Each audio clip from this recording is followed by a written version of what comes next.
What is up, YouTube? I'm Devon DaVinci, leader of the Renaissance crew, and you're watching DaVinci Reacts. Now, this video is a video done by OverSimplified. If you want to check out OverSimplified's channel, there will be a link at the end of this video that you can click on. Matter of fact, it'll be inside the video. The last 30 seconds, just click on it and it'll take you straight to their channel. I will have a link for this original video in the description box also, so I encourage you to watch that first if you haven't. If you want somebody else to do a reaction to it, or if you want another YouTuber or something to do a reaction to it, that is the link that you'll want to send them, because you probably don't want them doing a reaction to my reaction to the video. With that being said, this video is called "The War That Changed the English Language." So I'm looking very forward to this, to see what the hell happened. Why is it that America, we tend to cut out some letters like U's, whereas in UK they will use U's in certain words like color and things like that, and we won't? What the fuck happened with Z? I have no idea what happened there. A lot of people were saying, oh, well, Z, we're the original English people, so the language is ours, and we are the ones that determine what is English and what isn't. And all I say is, yeah, but can you rhyme your alphabet with a song? No, you cannot. Checkmate, Americans. With that being said, let's go ahead and check this out and see what it has to offer. Like I said, I have no idea. Like, I'm imagining it has something to do with colonization and things like that. Like, if you take people away from the original source material for long enough, it'll start to evolve into its own thing. That's why we have slang and things like that that other countries don't know anything about. Same with the UK or any other English-speaking language. They have their own exclusive set of slang terms that the other countries probably don't know anything about. But let's jump into this. This video was made possible by Skillshare, an online learning community with over 17,000 classes in just about anything you can imagine. Keep watching until the end of the video to learn how you can get your first 2 months for free. England in the Middle Ages. The sun is shining, the birds are singing, the children are playing in the village square. The son has the face that Balloon has on Amazing World of Gumball when thinks he's holier than, well, not thinks he's, but when he does something really nice or noble. What a wonderful time to be alive. Hey, you're dying of dysentery. Well, and also we're being raided by Vikings. What an awful time to be alive. Oh. It's the year 900. Europe is a Viking's wet dream. Raids galore. Hey, you want to go raid Paris? Okay. That particular raid didn't go too well, but the King of the Franks said, you guys are pretty tough and scary. How about we give you land in northern France, and in return, you protect us from other Vikings? And it was agreed. The Vikings set up the Duchy of Normandy, and then they went full-on French, converting to Christianity, learning the language, and making babies with the locals. England also had its fair share of Viking problems. In the 800s, Danish Vikings had conquered most of the country, but the Anglo-Saxons eventually managed to kick them out, although they left behind a bunch of Viking settlers. Now this guy's king. He sucks. Replace him with his brother. And he was like, hey baby, how you doing? And had a son, and then turned around and was like, hey baby, how you doing? And had another son. And then he died and no one was sure which son to make king. This one, because he's older. Not if I have anything to do with it. That works for us too. Then he grew up and married the Duke of Normandy's daughter and had a bunch of kids. Remember this one. He's important. Then his advisors came to him and said, hey man, all those Viking settlers that are living here, they might band together and kill you. Well then why don't we kill them first? And so it was. This pissed off the Danish king, who launched an invasion, and the Vikings conquered England once again. Then the Anglo-Saxons unconquered it, then the Vikings reconquered it. The king's family had to go into exile, including Edward. Remember him? He went to Normandy where he lived for 30 years. He and his brother Alfred tried to return to England to retake the throne from the Vikings, but they were betrayed by the Earl of Wessex, who said, hey friend, I'll take you to London where all the nobles are waiting to make you king. Oh no, look out, red hot poker in the eyes. I can't see, and thus you can't be king. Edward then escaped back to Normandy. After a few more Viking kings came and went, one finally died without an heir, and Edward was called back to England where he became king. And that's where our story begins. Here's the thing about becoming a king in the Middle Ages. Often your entire country won't support you at first. You can be vulnerable to rebellions, and it's up to you to take control. Fortunately for Edward, there was already a super powerful guy who had a lot of control over England, and if Edward could get his support, then England would be his. Who is this guy? Oh, piss, it's the guy who gave my brother the red hot poker in the eyes. After an awkward moment where Edward exiled Godwin from the country, he eventually had to give in and let him keep his earldom, possibly after Godwin gave him a bunch of gold and said he was very, very sorry. King Edward also married Godwin's daughter. Then Godwin died, and his massive fortune was passed down to his sons, who all became earls. In particular, this one became the new Earl of Wessex. Harold Godwinson was now King Edward's brother-in-law. He was a close advisor to the king, a brave warrior who had proven himself in battle against the Welsh, and in many ways he was almost like a co-king. Uh-oh, Edward got old and he's on his deathbed. Possibly for religious reasons, or maybe because he wasn't happy about having to marry her, he didn't boink his wife, and as a result has no kids, meaning there's no obvious heir to the throne, meaning I'm gonna be king. He does have a grandnephew, it could be him. No, let's go with me. Just one problem. I mentioned that Edward's mother was a Norman. Edward grew up in Normandy, and he had a lot of Norman friends. The current Duke of Normandy was William the Bastard. Why was he called the Bastard? One day his father was sneaking out of his castle when his advisors said, "Where are you going?" To the tanner's shop? Why? To get a tan. But that was a lie. Firstly, because tanners give you leather, not tans, and secondly, because he was really going to see the tanner's daughter. One thing leads to another, and out comes baby William, born out of wedlock. Thus, an absolute bastard.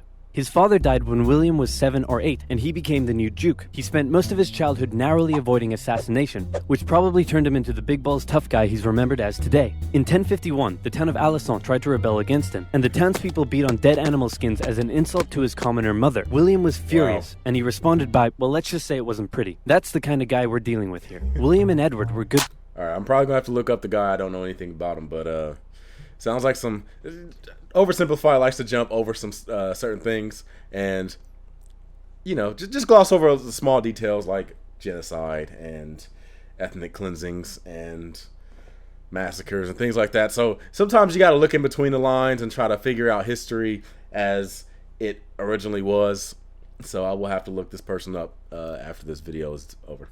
Friends, and Edward allegedly promised that William could have the English throne after him. A decade later, Harold Godwinson even visited William and pledged an oath to him over holy relics, promising that William could be the next king of England. Although it's possible Harold only did it because William was holding his family hostage. So when William heard that the king was on his deathbed, he said, "Hooray, I'm gonna be king." So now you have two extremely powerful men who both think they're about to become the next king. But wait. This guy is the King of Norway. He spent most of his life as a warrior for hire, fighting for whoever would give him the most gold. You name a place, he probably fought a war there. Poland? Yep. Estonia? Yep. Against pirates in the Mediterranean? Yep. The Holy Lands? Sicily? And Bulgaria? Yep. He got crazy rich off the back of it and was swimming in gold. Then he returned home and became king. One of the previous Norwegian kings had made an agreement with one of England's Viking kings, saying that when that Viking king died, the King of Norway would get the English throne. Hardrada felt that because of this agreement, he was now entitled to the English throne. He was also eager to go on one last big conquest that would turn him into a legend. So when he got word that Edward was on his deathbed, he thought, I'm going to invade England, and then I'm going to be king. So now we have three extremely powerful men who all think they're about to become the next king of England, and that means somebody's probably about to get hurt. Back in England, Harold Godwinson is watching over the dying King Edward. Suddenly, he comes out with a shocking announcement. Hey, everyone, gather in. That's it. Come closer. Don't be shy. Okay, so I've got bad news. The king is dead. I know, very sad. But good news. He said that I should be the next king. So, hooray for me. And, oh yeah, he said that if he once told anyone else they could be king, that he doesn't like them anymore, and they should just stay in Normandy. And also he said that no one should ask any further questions. Okay, good talk. Go do whatever it is you do. Usually it took months of preparation to crown a new king, but Harold rushed it and he had himself crowned the same day King Edward was buried. In Normandy, William's advisors came to him and said, "Hey Big Willie, bad news, Harold Godwinson has taken the English throne." Willie. And William was furious, so he sent an envoy to Harold who said, "William says you stole the throne and demands you immediately return it to him." Let me think about that. No. He said no. That bastard. Wait, I thought you were the bastard. Dude. Uncool. William immediately began gathering his armies together and preparing for an invasion of England. Now, killing a king was generally frowned upon in old-timey Europe because they were considered to have been chosen by God himself. So back in Normandy, William had to get God on his side. He needed the Pope's blessing for his conquest. So he went to the Pope and said, "Godwinson made an oath to me over holy relics, and then he usurped the throne. Can I kill him?" Sure, why not? So the Pope gave William his blessing, meaning William now had God on his side. Everything was ready to go. Just one problem. The wind. It was blowing the wrong way, and William had to wait with his army in Normandy, while Godwinson waited with his army in the south of England. They waited, and waited, and waited, and then William said screw it and sailed for England and got shipwrecked because the wind was blowing the wrong way. So then he decided to keep on waiting. They waited for 2 months and the wind never changed. Eventually Godwinson got bored and also ran out of food for his soldiers, so he sent them all home and he returned to London. The south coast was undefended and all William could do was keep waiting. While the northerly wind kept William in Normandy, it was carrying Hardrada and his Viking army to England. Hardrada landed near the old Viking city of York and defeated a regional army led by the Northern Earls, and York surrendered.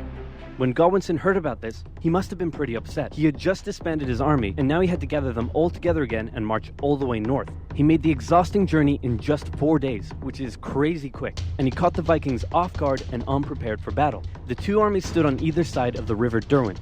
Legend says that a berserker Viking single-handedly held the only bridge crossing the river, dodging arrows and fending off attackers, until some English soldiers got under the bridge in a barrel and gave him the old spear in the jewels. This gave the Vikings enough time to form a shield wall, but because they had been caught off guard, many weren't wearing their chainmail and armor, and the English eventually defeated them. I don't really get how they were caught off guard if they were doing the invasion. Never put your guard down while you're in enemy territory. I don't know. Maybe they got overconfident because they surprised them so well. Killing Hardrada, and with him, bringing the Viking era in England to an end.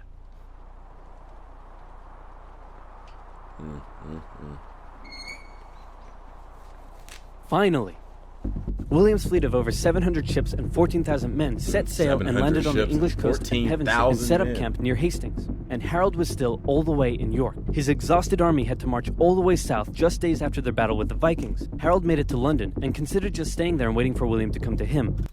This taught me one thing. If you ever become a leader, make sure you have different divisions of your army. Don't just have one army move from one side to the other like you're a 5-year-old playing Civilization. Learn how to separate them and hold key points.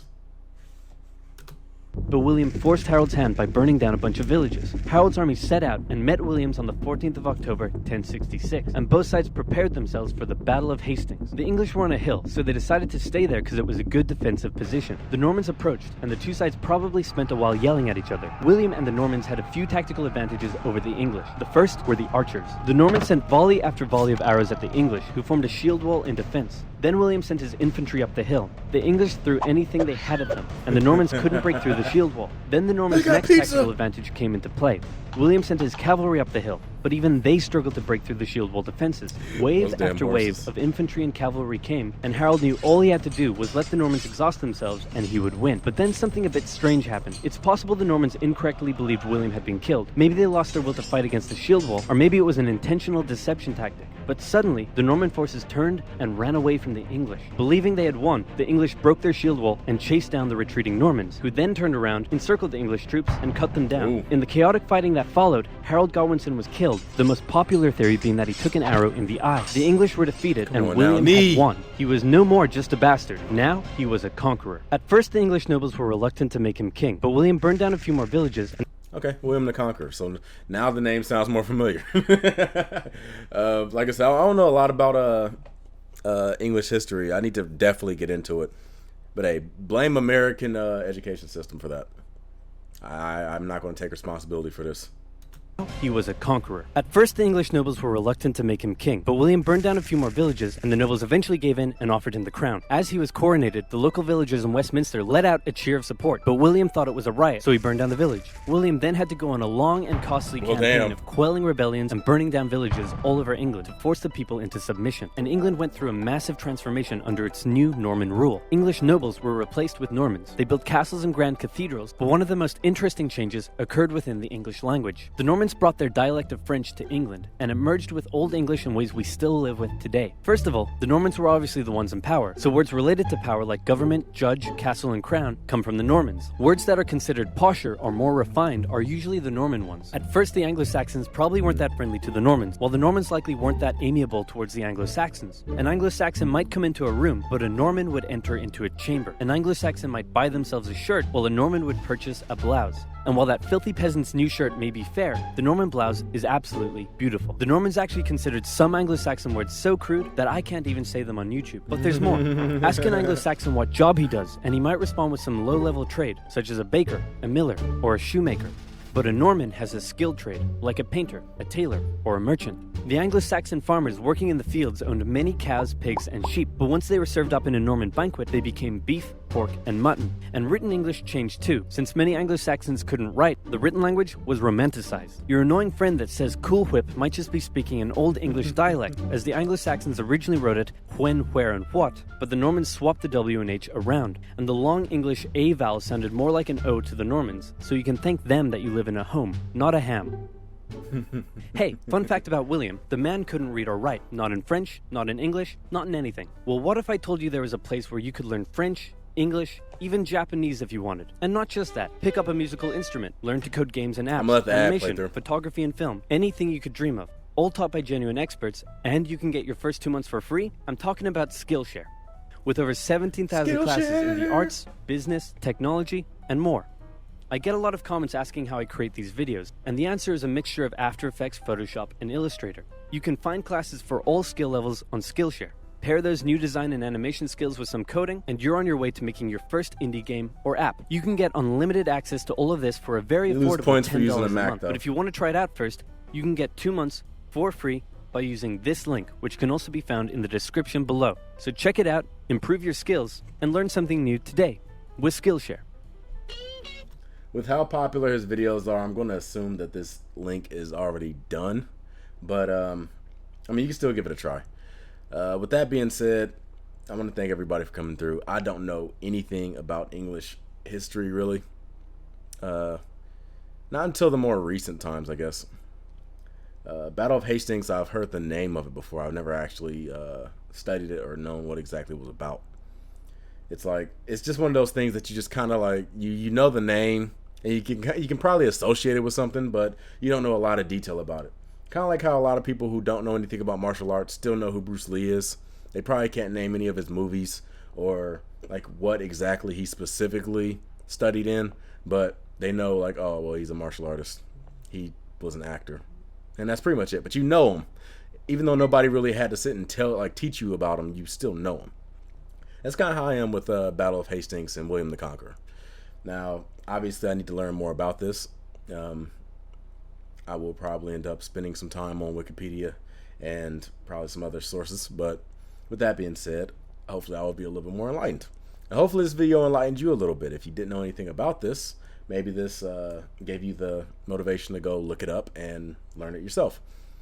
Some people say that OverSimplified doesn't do a good job with representing history, and my response to that is I don't think it's necessarily their point to establish what exactly happened in history, more so to get people to look into it.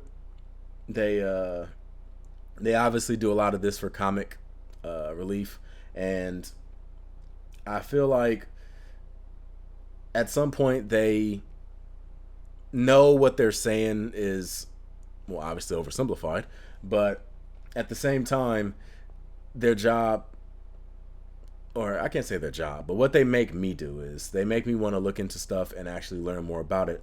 And usually it's topics related to things that I don't know a lot about, except for the general stuff like world wars and things like that. But the smaller stuff, for sure, it gets me to look into it and learn stuff about things that I didn't really know about in the beginning. Now, with that being said, I'm Devon DaVinci. If you enjoyed this video, make sure you hit that like button, subscribe, and share. And I look forward to seeing you guys on a future video. Until then, I'm signing out, and I'm giving you the deuces. Deuces.